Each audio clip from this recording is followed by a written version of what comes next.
Secretary Noem, in the first 100 days, President Trump made border security a top priority by increasing immigration enforcement, deploying additional DHS and DOD personnel to the border, and restarting construction of the border wall. President Trump's decisive strategy was a sharp departure from his predecessor. Former President Biden refused to enforce federal immigration laws, sparking the most severe border crisis in our nation's history. Under President Trump's and your leadership, the tide has turned.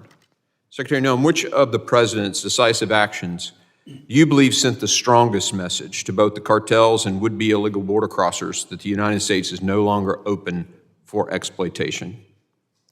You know, Mr. Chairman, I believe that the strongest thing President Trump did was to make an announcement that we would start following our federal laws, that not only would our border be secure, but that those who crossed it illegally would be considered breaking the law like it should be, and that they would be prosecuted. They would be removed, and that it would no longer be a facilitation of an invasion like the Biden administration had put forward. He clearly sent that message, and before I was even sworn into this job, told me that I needed to be aggressive in going out there and telling the world that America was under new leadership, that we were a nation of laws, and that they would be enforced going forward, and that American and the people that lived here were going to be put first. Secretary Noem, the president has secured the border largely through executive action, but as we know from the Biden-Harris administration, those actions can be undone by subsequent presidents.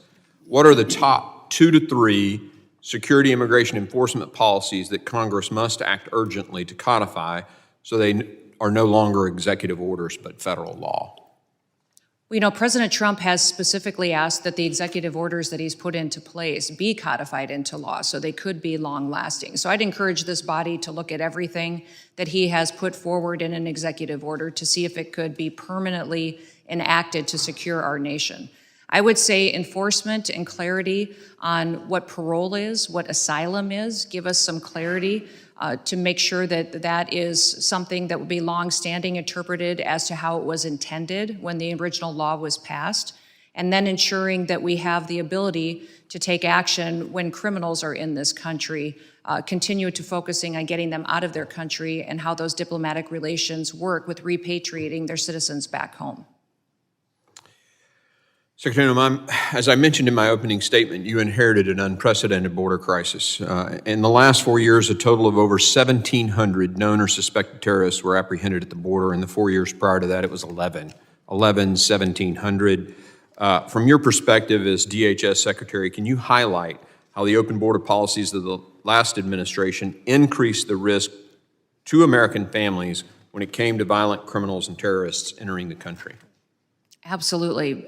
Mr. Chairman, we truly don't have any idea how many dangerous individuals are still in the United States of America. Since President Trump has been in office, just in these few short months, we have deported over 250 known terrorists out of the country. These are individuals that were allowed to come into our country unchecked by the previous administration. We have deported thousands of criminals that have perpetuated the worst of the worst crimes on our communities, murders, rapists, child pornographers, traffickers, and we have returned them back to their home countries. The message that was sent by the last administration was, come to America, send your worst of your worst. They're given free rein to make a home here and given every opportunity. In fact, we'll even facilitate their housing, their food, their clothing, and take care of them and treat them better than we treat U.S. citizens. That was Joe Biden's policies. What President Trump has done is follow the law. He has implemented the law and said that American citizens should come first and be prioritized as far as their safety, and that everybody should be treated equally, that the scales of justice should treat everyone exactly the same, and that's what he has implemented. So I'm grateful he's given us the ability to go after the worst of the worst and to remove them from our country, because our communities overwhelmingly get safer every day as these individuals are removed.